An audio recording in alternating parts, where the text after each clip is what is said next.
காஞ்சிபுரத்தில் அதிமுக முன்னாள் கவுன்சிலர் கண்ணபிரானுக்கு அரிவாள் வெட்டு விழுந்திருக்கிறது. கூடுதல் விவரங்களோடு இணைகிறார் செய்தியாளர் மணிகண்டன். மணிகண்டன், முன்னாள் கவுன்சிலரை அரிவாளால் வெட்டியது யார்? தகவல் ஏதாவது கிடைச்சிருக்கா? கண்டிப்பாக.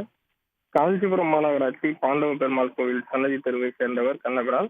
முன்னாள் அதிமுக கவுன்சிலரான இவர் அந்த பகுதியில் வட்ட செயலாளராக இருந்து வருகிறார்.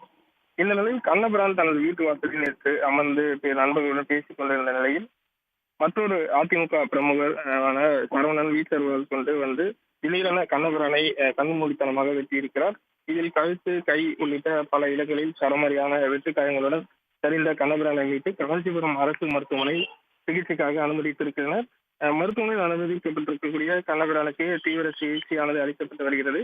இந்த சம்பவம் குறித்து தகவல் அறிந்து சிவகாஞ்சி போலீசார் தீவிர விசாரணை மேற்கொண்டு வருகின்றனர். மேலும் இந்த உள்ளாட்சி தேர்தல் முன்னிறுவனம் காரணமாக கண்ணபிரானை வெட்டி தப்பியோடிய இந்த சரவணனை தற்போது கைது செய்து விசாரணை மேற்கொண்டு வருகின்றனர். உடனுக்குடன் செய்திகளை தெரிந்து கொள்ள சன் நியூஸ் பெல் ஐகானை கிளிக் பண்ணுங்க.